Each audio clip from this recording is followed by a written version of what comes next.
भद्रं कर्णैभिः शृणुयाम देवाः भद्रं पश्येमाक्षभिर्यजत्राः स्थिरैरङ्गैस्तुष्टुवागंसस्तनूभिः व्यशेम देवहितं यदायुः ॐ शान्ति शान्ति शान्तिः. Let us pray together. We offer our salutations to the all-loving being who endows all beings with consciousness. We meditate on the Lord, who is the origin of the universe. Lord, thou abidest in all, thou art all, thou assumest all form. Thou art the origin and goal of all. Thou art the self of all. Thou art existence, knowledge and bliss. Salutations unto thee. May the world be peaceful. May the wicked become gentle. May all creatures think of mutual welfare. May their minds be occupied with what is spiritual and abiding.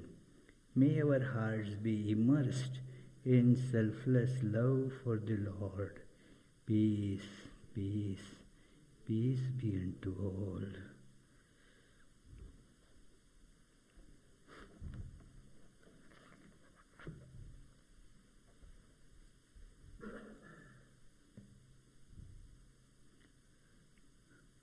Let us meditate on our true nature, our Atman in our heart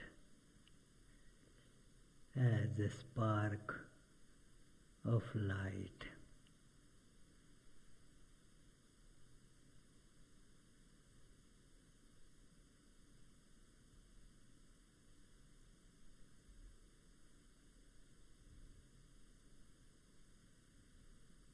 It is the unchanging true self which illumines everything that changes.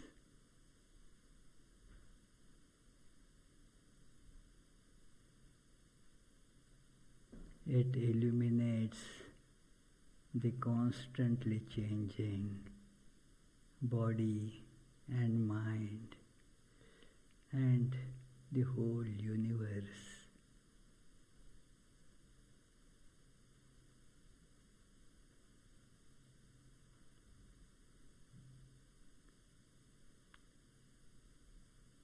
It pervades everything.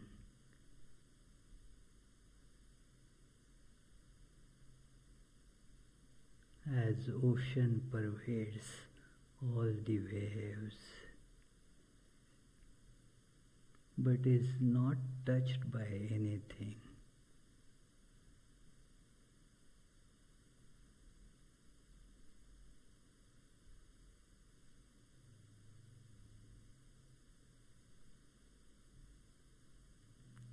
I am that.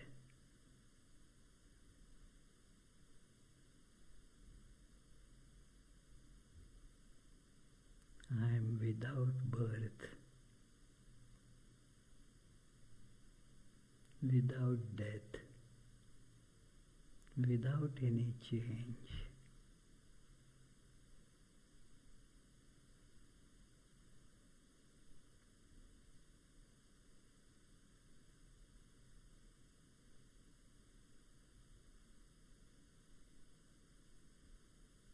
I am one without second.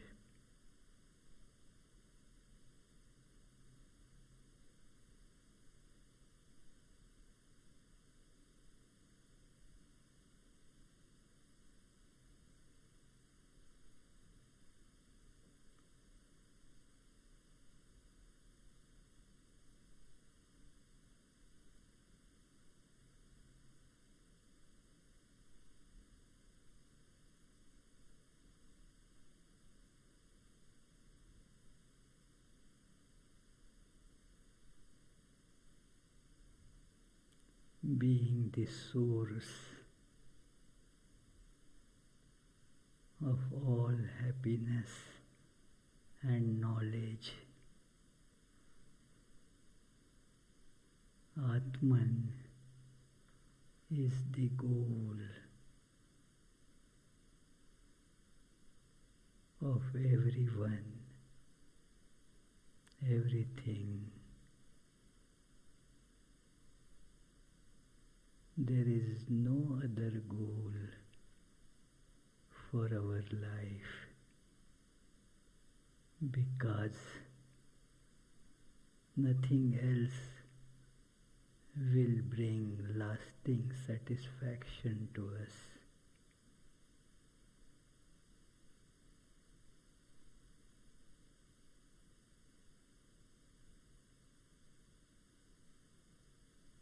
Om. Peace, peace, peace.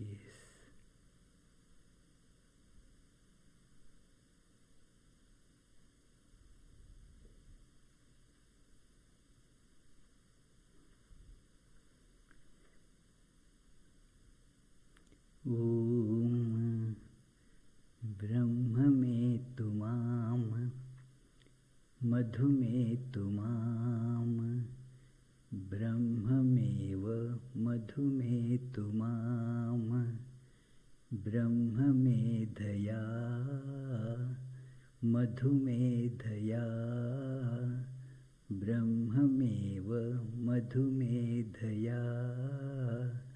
Om Shanti Shanti Shanti.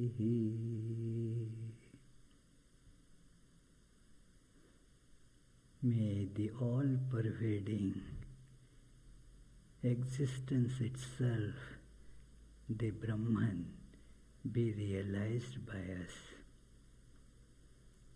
May the highest bliss be realized by us. May Brahman, who is also the highest bliss, be realized by us. May we realize Brahman by purification of our understanding. May we realize the highest bliss with our purified understanding. May we realize Brahman, who is also the highest bliss, with our purified understanding. Om. Peace, peace, peace.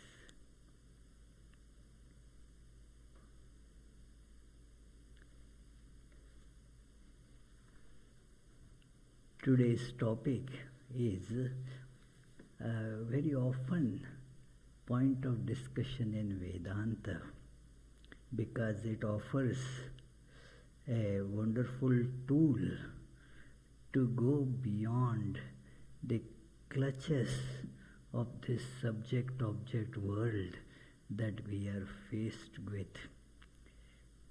We constantly are buffeted in this whirlpool of subject and object, and all the things around, they appear to be very real to us. Yes, this body is real. All my connections with the body, they therefore also are real. My spouse is real, my children are real, my community is real. All these things appear to be very real. And this has such a stranglehold on our understanding that we cannot really shake it off, even though we see that all these things shift and change. Yet we do not see that as unreal. One way that Vedanta and Tantras, as well as many other spiritual disciplines, have found is another experience, and that is the experience of dreams. They probe all this experience with the intention of bringing this illumination that Atman or the Self alone is the reality, that alone is the existence. All other things are ephemeral, they come and go. So don't get entangled into any of these. This is a message that needs to be brought home. Vedanta is not understanding. It is taking the understanding to experience. As it is said in Bhagavad Gita, the two words come at the end of every chapter, Brahma Vidya and Yoga Shastra. It is said that this is given, this understanding is given by Madhusudan Saraswati. It was not originally in Bhagavad Gita, but Madhusudan Saraswati added this in his commentary, that Bhagavad Gita is the Brahma Vidya. In this sense, it gives us the correct, accurate understanding. But that's not all. In fact, that is a very small part. It gives us what is called Yoga Shastra, by which this understanding becomes a living experience for us. So, this experience can be brought about in our life through practice of categorically denying the existence of the I and this world phenomena. Both are appearances. And of course, while these are the appearances, many times a mistake happens by the followers of Vedanta, that they say that yes, the world is unreal, but do not include their own bodies in the world. And that creates such a confusion. Not the world is real, but what you consider as I, this body, that also is equally unreal. Both are equally unreal. It is not the world starting from this body onwards is unreal. This is how I have seen lot of misconception of Vedanta arises from this, that the world starting external to my body, that is unreal. But it is not sufficient. In fact, it creates lot of confusion. It is important to know that the body too is a product of imagination, a product of ignorance, and therefore not real. It also changes and therefore not real. And to bring this understanding, this probing of dream becomes very important, is used in many Vedanta texts, in fact also in some other spiritual disciplines, that analyze what happens in dream and then reflect it on the waking state. Here, when I am discussing with dream, I am discussing only what is called, what can be termed as proper dreams. It does not include daydreaming. It does not also include what is called lucid dreams. This is I don't want to go into their definitions, but in both these daydreaming and lucid dreams, there is the awareness of this, our waking state experience intact. Like even when, say, our Richard is daydreaming, do you? Huh?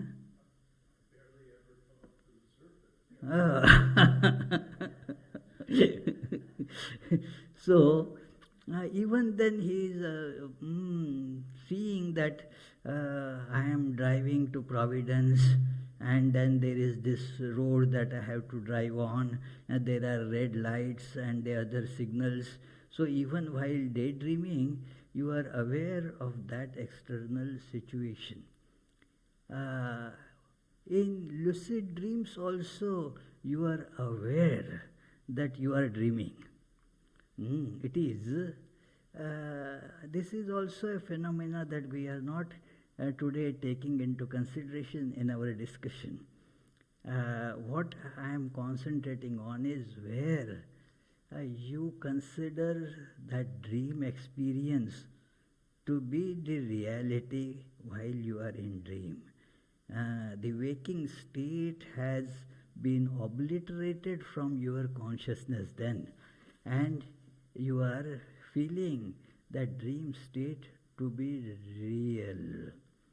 So, here, there have been lot of sleep studies and dream studies by psychologists and neurologists, and for last about say 35 years or more, there have been the EEG studies of sleep phenomena, that how different stages of sleep occur, and it is seen that what is the dream state. I am not going much into details of it.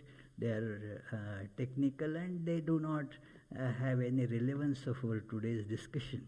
So, therefore I am avoiding that. But one fact I am going to point out here from these studies is there is a rapid eye movement recorded on these encephalographs. Means there is not that you are doing like this. Eye movement doesn't mean the movement of the eyelids there. Something behind that keeps on moving. Now, in sleep, there is a period when there is this movement goes on, and that is associated with the dream state. That when you are dreaming, this is happening. But I wonder, some neurologists have, as they do normally, put the cart before the horse, that I was surprised to see this statement that the rapid eye movement prompts the dream state. Actually, it is the reverse. The dream state causes this rapid eye movement. To say that rapid eye movement, REM makes you get into dream is like saying that when these light fixtures light, then the switch gets put on. It is, no, we have put the switch on, then those lights come up.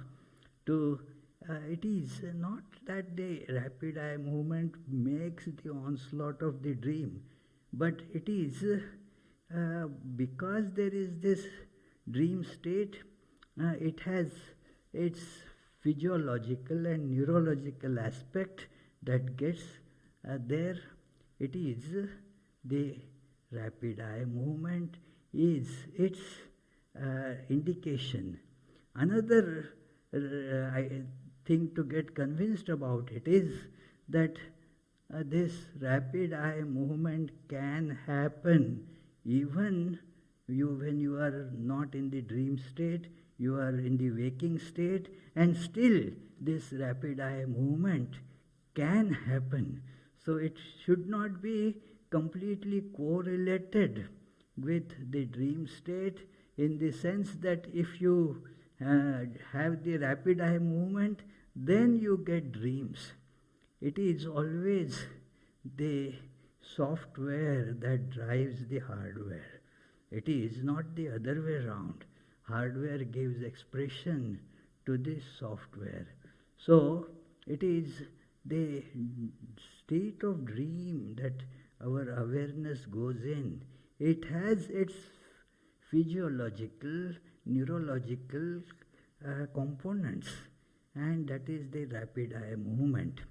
One important aspect of this rapid eye movement state, that a particular wave pattern is very similar to the waking state wave pattern. They are alike.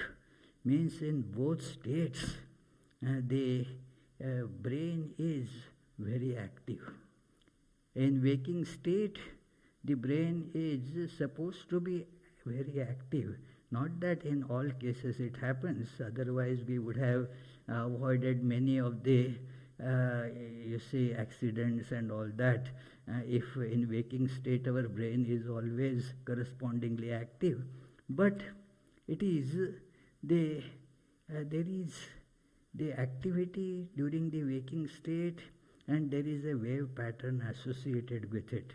And then there is a wave pattern which is similar to that, is associated with the dream state, and therefore dream state is also very much like waking state. Another finding that of this type, of the scientific type, is this, that it is difficult to wake up a person from deep sleep. They have those non-REM deep sleeps, 1, 2, 3, and like that. That N3, N4, they are they signify deep sleep, and it is very difficult to bring a person out from that state. There is a resistance. You do not really, when a person is very deeply asleep, then that person does not get woken up immediately. When you are in the initial N1 stage, then a little bit of suggestion, say when I am just lying on the bed, and then the doorbell rings just then the sleep goes away. Immediately I wake up and open the door. But when it is, say, N3 stage, then I won't even hear the doorbell. It is very deep. Somebody even if shakes me, and then maybe, what, where I am, like that. It is difficult to bring somebody out from that state. And surprisingly, it is equally difficult to bring a person out from this state of dream. And why so? It should be thought that that person will already, there is very similar state like waking state. But why this transition is not so smooth? It is not like the person is just dozing and hears the doorbell or some other thing and is immediately woken up. But it is in a different state, busy in something else. So it can be explained by this understanding that when you are very busy in something, then if you are told, hey, get out of it, come here, you say, no, right now I am too occupied with this, I have to complete this work, I have a deadline. Somebody was telling I have a deadline. So I was asking that person to, come on this date, and then that person said, no, I have deadline. I am very busy. I cannot be drawn out of this activity now. So in dreams also, you are very actively engaged in some activity. And so therefore it is difficult for a person who is dreaming to be taken out from that. So this is just a little understanding about our dream state. It is, of course, that we all have this experience of dream.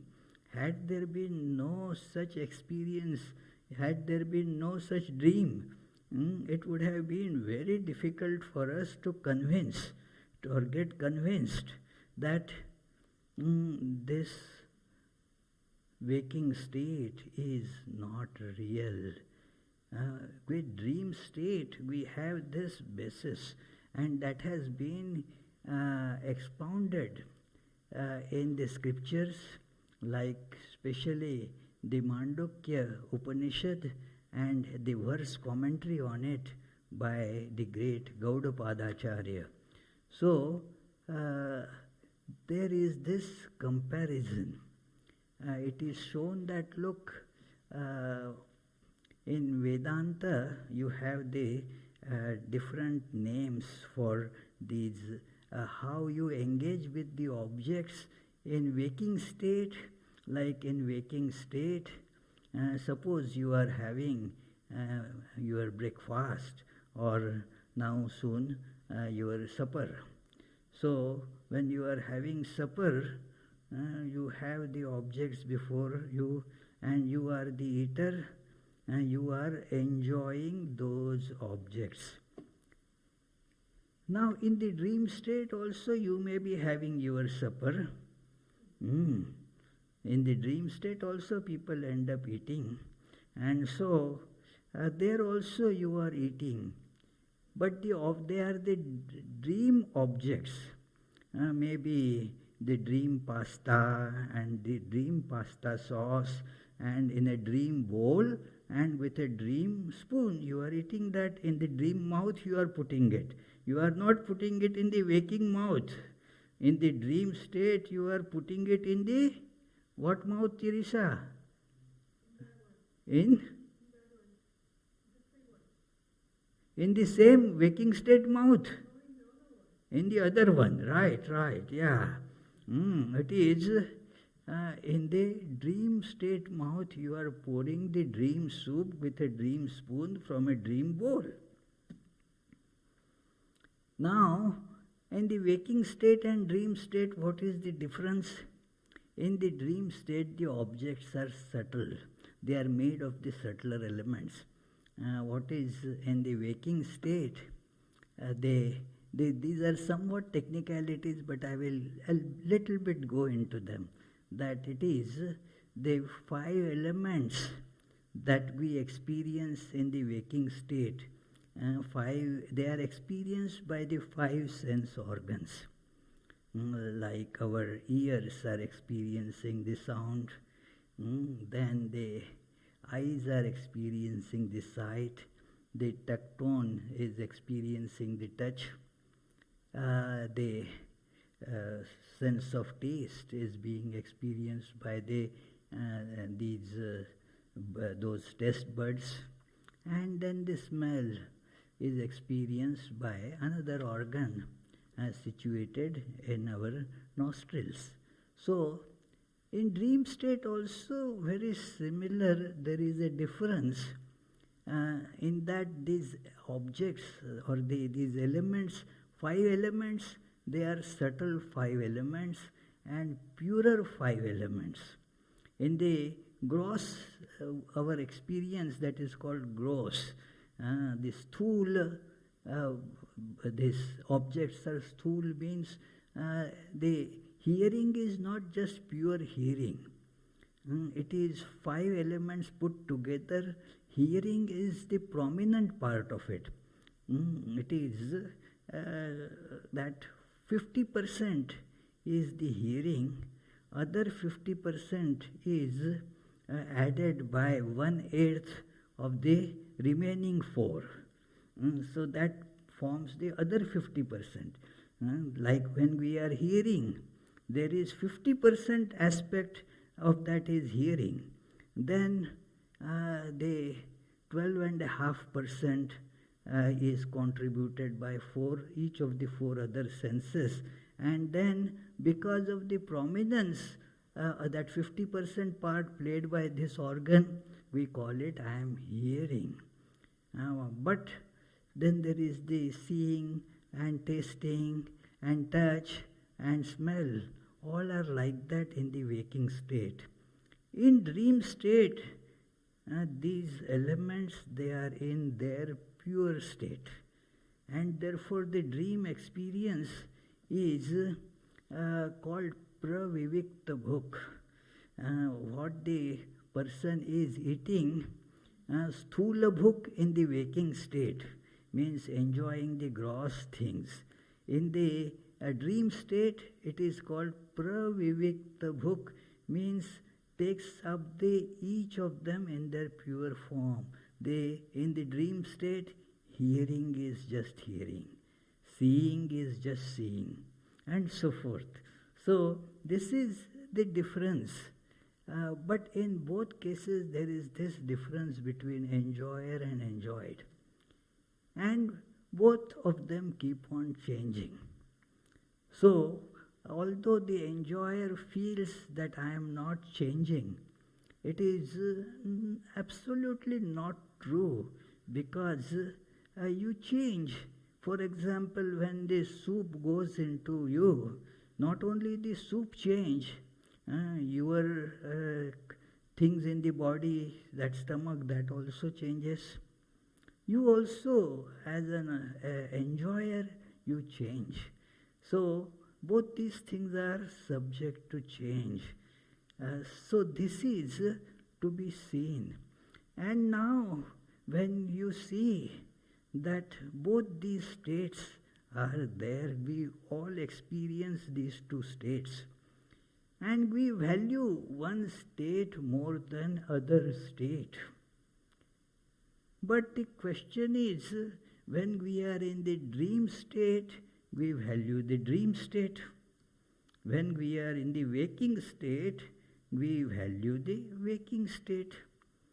It is, suppose you had a big supper, and then you slept and had a dream.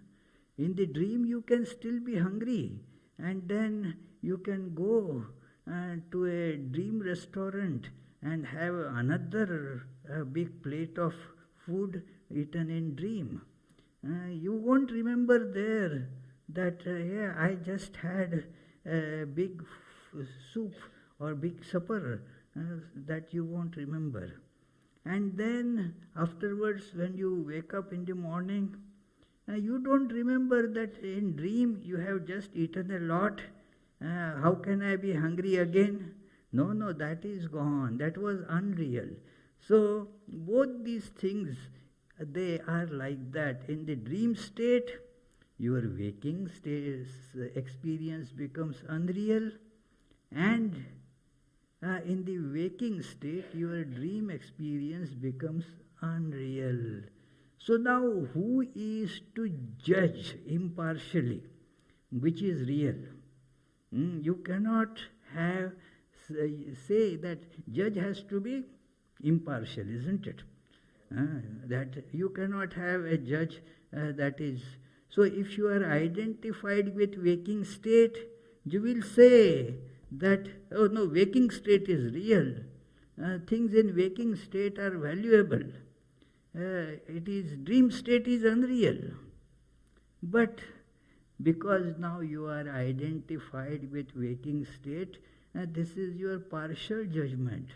In the dream state, again, if you are identified with that state, you may be saying, of course not right now, because I assume that you are in the waking state right now.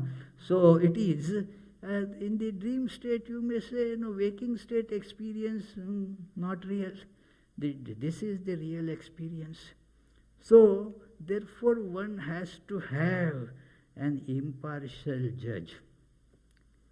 An impartial judge means what you now look at both these experiences and try to see, match that why you call dream experience unreal. The point to find out the criterion or criteria by which you see that say that the dream experience is not real. One thing that in waking state will come up is this: oh, it comes and goes, and therefore not real. But then look at the waking state. That also comes and goes when you are dreaming. So therefore that is also not real if you use that as the criterion. It is the You may say that the dream objects, they do not have continuity. It is not so. In the dream, they have a dream continuity. In the waking state, you cannot have the dream continuity, just as you don't have the waking state continuity in the dream state. So, both again match. In both cases, you cannot go this way or that way. Both are equally real or equally unreal. And if you think, nobody thinks that the dream state is real. And so, we come to this unavoidable, inescapable conclusion that this dream state is also not real as such. But what is real? Someone who was witnessing both these states, someone who was involved in both these states, someone, some other awareness was there which judged this. So, therefore, that alone is real. So, that is, Mandukya Upanishad calls this as the fourth state, Turiya Avastha, means there is the state of waking, state of dreaming, and the state of deep sleep. Well, these three come and go, they change. But there is this other state of your awareness, that state of I am, that remains the same, unchanged in all these. When you, for example, wake up from, say, deep sleep, you do not say that somebody else has woken up. The one who went to sleep has woken up. One who was dreaming has woken up. The one who was waking, that very fellow was seeing the dream. So there is something that is same. The teachers of this Vedanta tell us to concentrate on that. The self that illumines everything and yet is untouched by any of those things. So this is they give other experiences also, that look, a child grows into a young adult, then grows into a middle-aged person, then grows old. Now these are all the states, but in all these states the I remains the same. I was experiencing childhood, I was experiencing the young adulthood, and so forth. That I remains the same. So that is something that is to be held on to in spite of all this.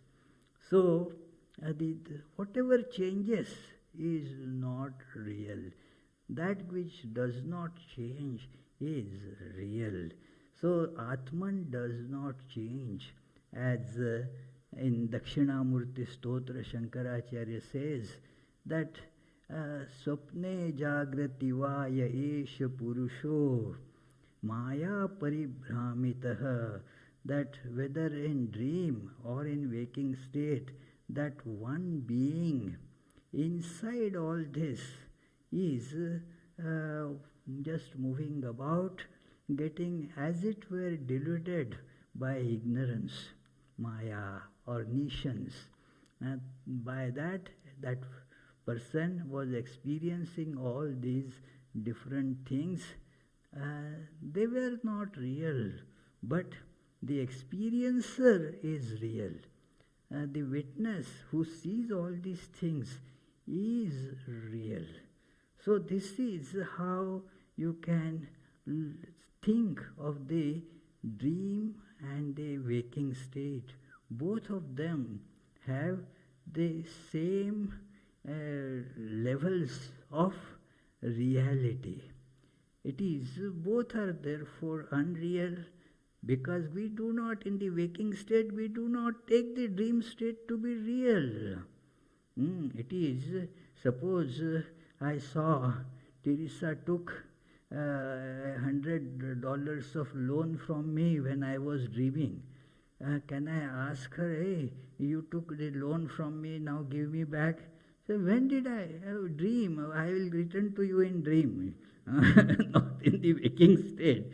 So it is, if waking state and dream state is unreal, waking state also is equally unreal. And this is matter of what is called spiritual practice or sadhana. Keep on convincing us. As Sri Ramakrishna always would say, God alone is real. This world, just like the dream world, is the world of 2 days, comes and goes. Do not invest in it. Do not invest in it. Those who see that it is momentary.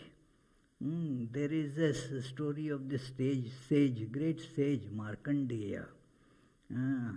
He was endowed with a life of the whole cycle of creation.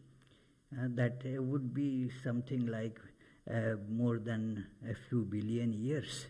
He was to live for that long a time. So he said, but it is coming and going. I don't need to have a house for such a short duration of time. Just a billion years, what is there? So he did not have any house. He just kept on roaming, because for such a short time, all time is very short, it just comes and goes. So it is like that, that it is not real. One has to convince oneself.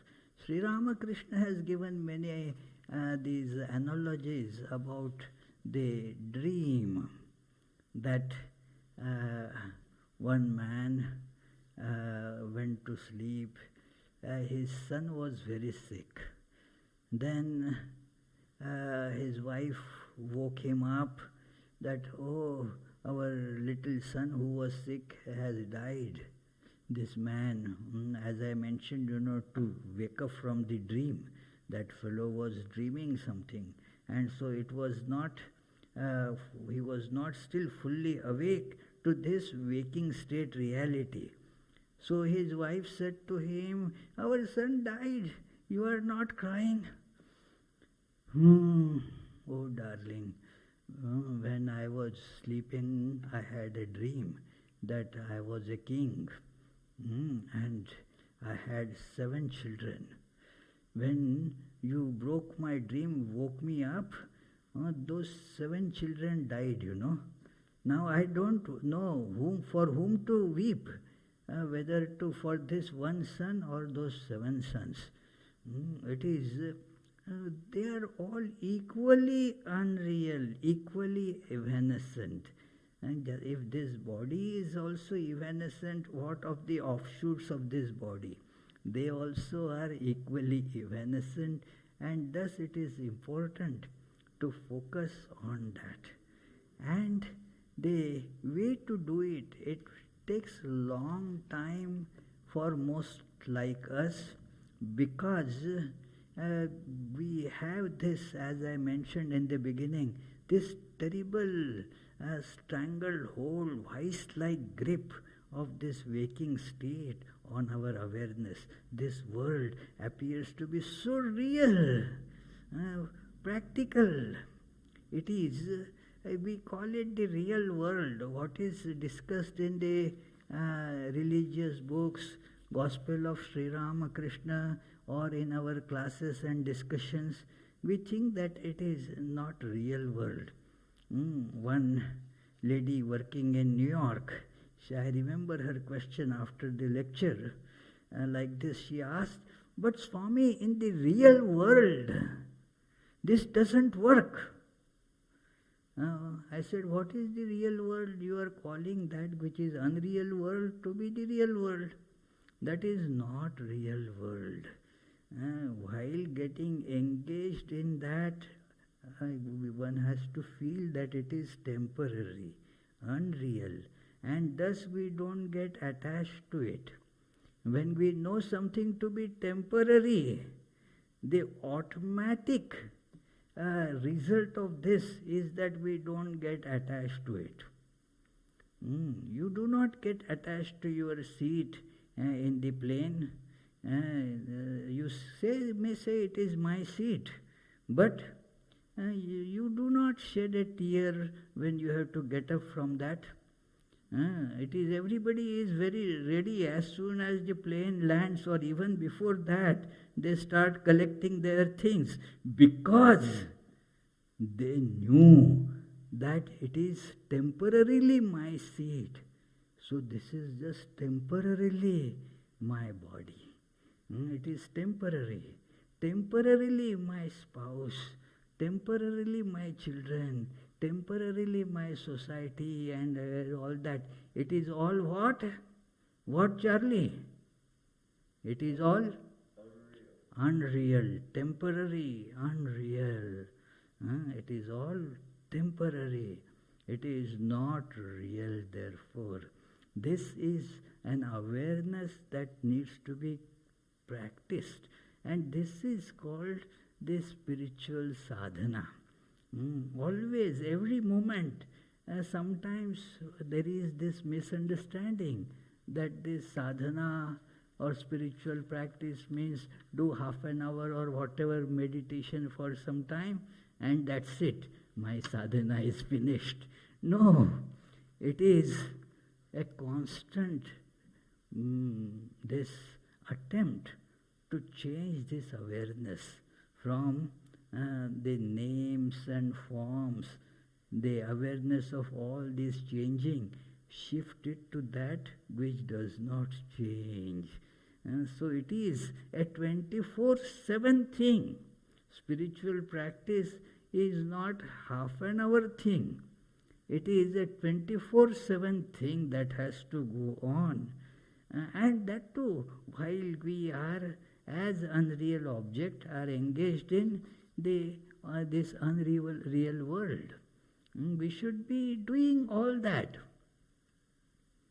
Like, yes, I will be eating, that this body is to be fed, but with this awareness that it is not I, this is unreal, this is all temporary, and thus we will not get caught in it. Our spiritual practice, therefore, is to reflect that this is as much like a dream. This is something that needs us to get convinced of. Nobody thinks that the dream is real. Now that enlightenment has to be brought in the waking state, that this also is equally unreal. And I am the witness, the all-pervading self, on whom these states come and go like the clouds come on the sky and pass away. All these states, they come and go. I am not that. There is this very nice illustrative story of a Tao teacher, that he says, one day I had this dream that I became a butterfly in that dream. And then I woke up and then I had this doubt that whether I am a human being and I had the dream that I am butterfly, or I actually am butterfly and I am now having the dream that I am a human being. What is real? Both are equally, logically speaking, there is no one better than another. Both are of the same level. So this is something that we have to convince ourselves. So this sadhana is described in Mandukya Upanishad. This is the real non-duality. We go from this erroneous dual experience to the experience of non-duality. Now this involves, many claim that I just received a message that Swami, I lean towards non-duality and not towards bhakti or devotion. As if not having bhakti is a certification of your being non-dualist. And where is it mentioned that non-duality means not devotion? In fact, devotion and non-duality are together. It is who was a greater non-dualist than Sri Ramakrishna? Who was a greater non-dualist than Shankaracharya? All of them had so much devotion-filled life. And so, this is a matter of constant practice. If one is practicing non-duality, means give up, as Sri Ramakrishna says, give up I and mine. Both are dreams, I and mine. Both are dreams. And give them up. This is then you can approach the state of non-duality only with that. And so think of that God alone all the time. Then the nature of your dreams will change also. It is said that there are various theories about how the dreams come. One of them is that our waking states, they get reflected in our dream. Some remnant of it comes and becomes a dream. So it is true. So in the waking state, if you keep on thinking of God all the time, then what will you get in your dream? What? God, exactly. That is why people have in dream some divine visions. It is, those are also to be taken as unreal, not real, but they are better than other dreams. It is, they are unreal, but like in this waking state, thinking of some, doing something good is better than thinking of doing, say, somebody's murder or such activity. It is better. It is unreal. It is unreal. But it is still like that. Both in dreaming state, waking state, both are unreal. And therefore, both have to be understood like that. They are not real. God alone is real. Therefore, there is many times Sri Ramakrishna is seen praising somebody that, oh, you have the dream of God, good. It is a good thing that you have that. It is better, it is a sign of spiritual progress that in your dreams you are getting visions of God instead of having, say, a tiger chasing you in dream. It is better that you are seeing God, you are seeing some divine experience. That is better than having these things being seen. It is. So, this is how this experience is. And this is how we can practice. There is a conversation that I will read from. This was a discussion between Swami Vireshwaranandji, our 10th past president of the order, the 10th past president. And he was having a discussion with a disciple whether dreams of enlightened souls or divine incarnations are real or not.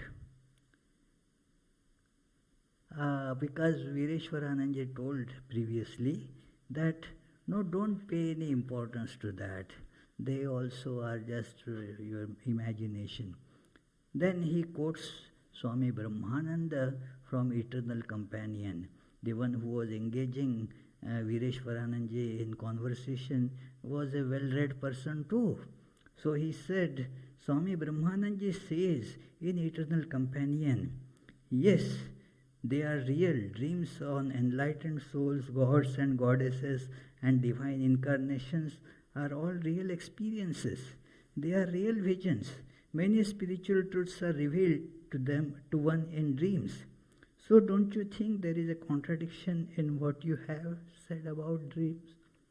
Vireshwarananji answers that it is, Swami Vireshwarananji says, dreams of enlightened souls, gods and goddesses, etc.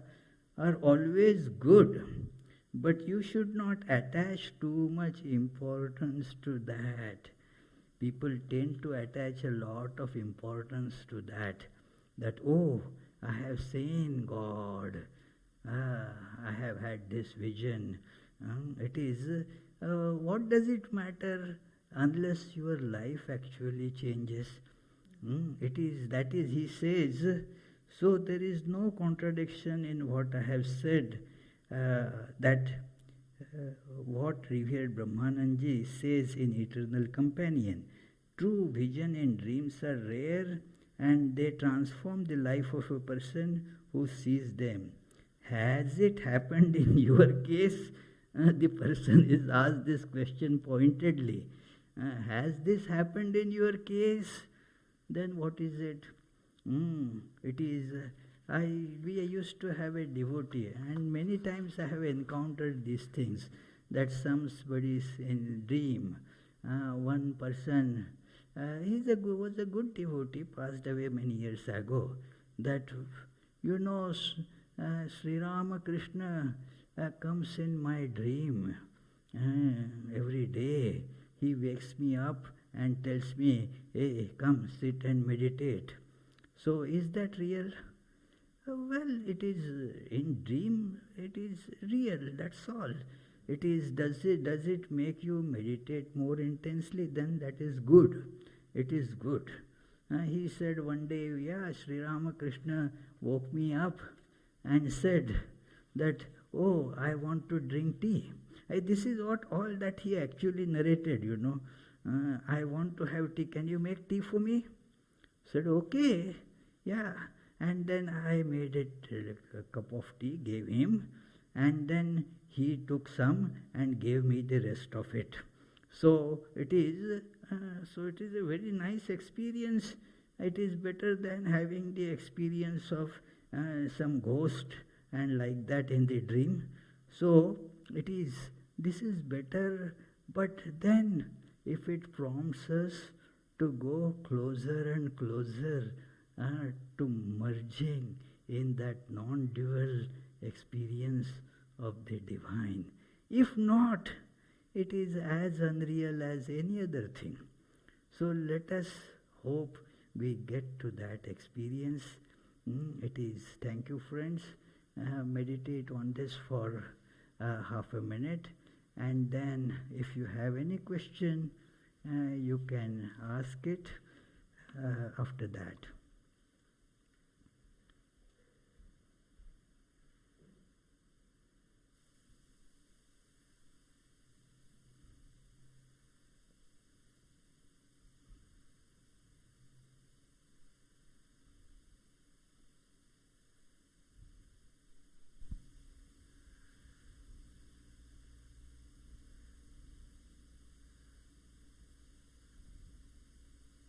Any question?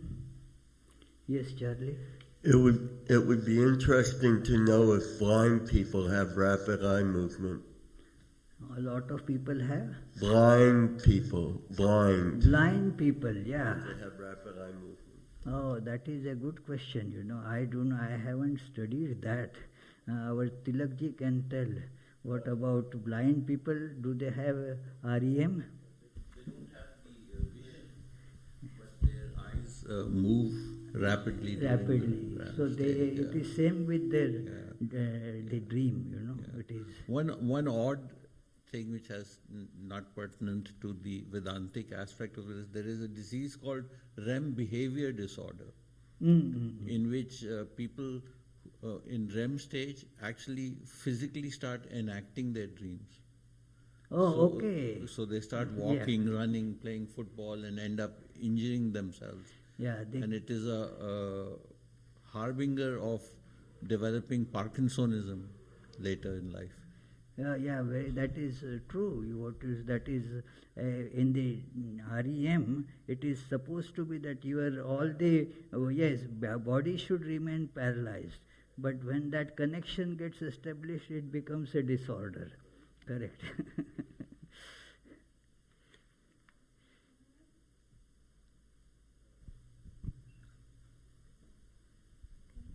Maharaj, pranam. Maharaj, one question. When we are asked to offer our results of our karma, whatever we do, but sometimes consciously we can't put that effort. We get so attached. Is it anything to do with that concept of reality and... Yes. See, why do we not give up the results of our karma is because we attach lot of value to it. We don't see them as unreal. When we learn to see that they are unreal and God alone is real, we give it up. If suppose I gave you a $100 bill, not going to give, but suppose, if I give you a $100 bill, you will keep it with you. Oh, good, $100. And then when you go to buy something, it turns out to be a counterfeit, a fake $100 bill. And now you feel sad. Well, I had $100 and now they are all gone. But once you verify that it is a fake bill, then will you keep it with you? You will trash it without any regret.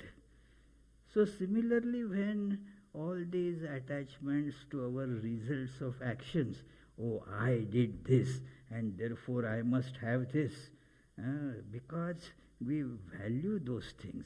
When we see them as unreal, you will not value them. It is things come and go. No, it is, you can see that it is like we had the Brown graduation ceremony going on. So it is, many have their diplomas and all, a lot of photographs, lot of all dressing up, and many relatives and all, they come. Now, it is as if it has a lot of value. It is felt like that. But after a few years, it is all forgotten. It is gone. It is, I was there yesterday at their baccalaureate service, and every year we have that similar thing. Everybody keeps on giving very thumping applause to all these graduating students. Very good. But it just comes and goes. Nothing very valuable as such about it. So one has to see that what appears to be very, very valuable at one point, it is actually not valuable. God alone, who is eternal, is valuable. Other things, you might have done so many wonderful things, thought to be wonderful at one point of time. They are all gone. Reflect on that. Like the dream, it is all gone. So all our actions, why covet their results when we say that this is my action and this is the result that I must get? We create a bondage around us. I am bound by what I say, I and mine.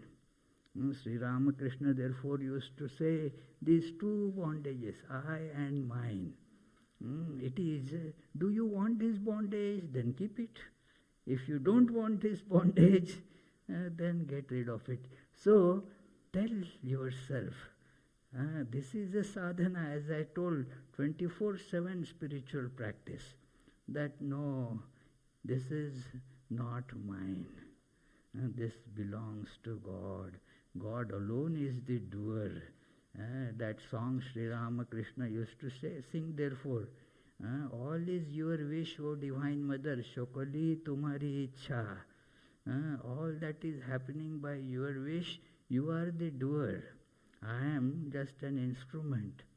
So, with this, the instrument doesn't have any result as such.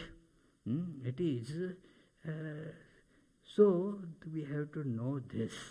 And thus our life gets transformed. And we have to learn to give up the results of action.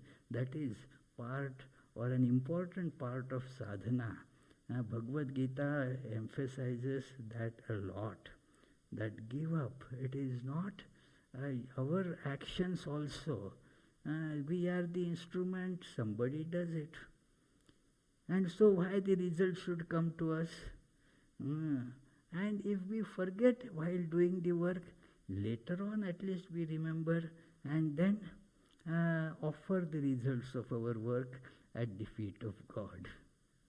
Thank you. Any question upstairs? Yes, I have one question. Oh, you have a question? Yes. Okay. Not on the web? There's one as well. Okay. Mine's pretty brief. I see the topic of ghosts come up sometimes in spiritual literature. I'm just wondering, do ghosts live on the dream plane, the astral plane? Oh, if you see them in the dream, they are on the dream plane ghost. When you see the ghost in the waking state, then they are the ghost in the waking state. Just as there are ghosts that one may see in the waking state, one may see the ghost in the dream state also. Both are equally unreal. Okay, and BPA asks, so What is the name you said? It's just BPA. It's BPI. The username. Okay. I'm not sure what it means. So dreams are worthy of reflecting our reality in terms of moving us toward a spiritual consciousness?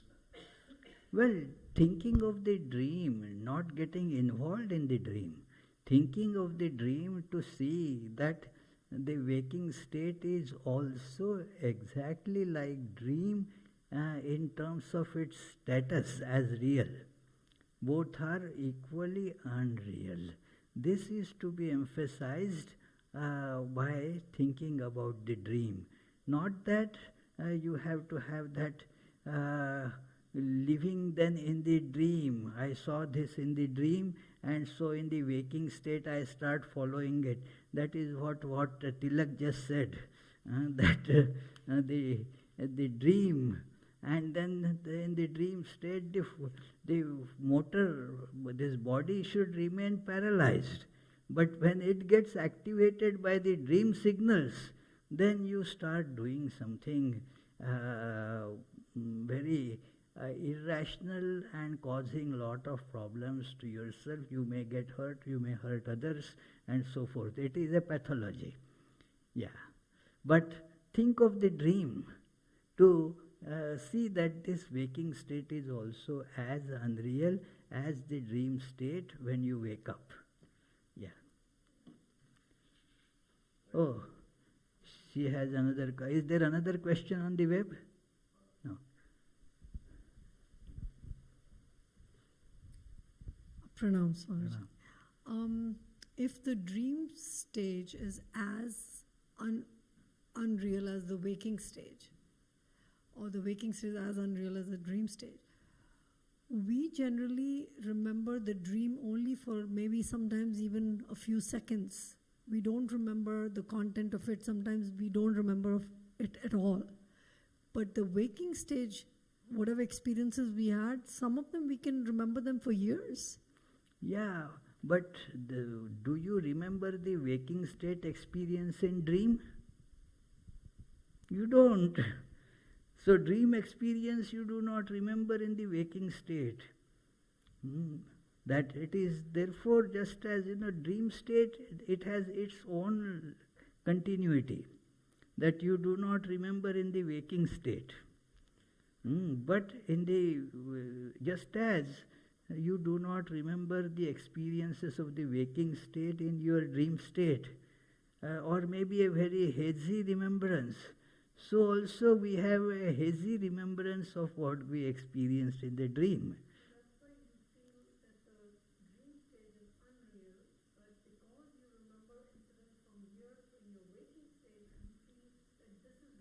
But in the dream state also you remember the experiences of your dream state. You don't remember them in the waking state, but you remember them in the dream state. That is how in the dream state there is the dream state continuity, there is the dream state logic. It is a different topic, I don't want to get into it. But the waking state logic is very different than the dream state logic. What appears to be completely illogical in the waking state is quite rational, logical in the dream state. The two, the logic patterns are completely different. Okay, so we shall now have our closing prayers. Before that, I will have to tell about our coming week's program. Coming week is a very busy. Coming Sunday, we shall have the inauguration of the new shrine area. It is getting completed, almost complete, and the workers, they are doing their efforts to bring everything done in this coming week, so that we will have the inauguration ceremony. It is a small ceremony, a worship mainly, a very special worship, and a fire sacrifice, homa. Our Swami Kripa-Mayananda from Toronto is coming for that. So you are all invited to join that. It is going to begin at actually 8 a.m. but it will continue for a long time. So you are, whenever it is possible for you to come, please do come for that. And in the afternoon at 5 p.m. We have our regular Sunday lecture. The topic is the third eye. How many eyes you have, Charlie? Three. Great. So about your third eye we are going to speak about. So, and then the other programs, Tuesday, Friday classes, they will go on as usual at 7:30 p.m. So let us go now to the closing prayers. So chant loudly. May the Divine, who is Father in heaven of the Christians, Holy One of the Jewish faith, Allah of the Muslims, Buddha of the Buddhists, Tao of the Taoists, Great Spirit of the Native Americans, our Mazda of the Zoroastrians, and Brahman of the Hindus, lead us from the unreal to the real, from darkness to light, from death to immortality. May the all-loving being manifest himself unto us and grant us abiding understanding and all-consuming divine love. Peace, peace, peace be unto all. Now there will be the Arati in that other room, and then you are all invited to join the soup supper in the basement.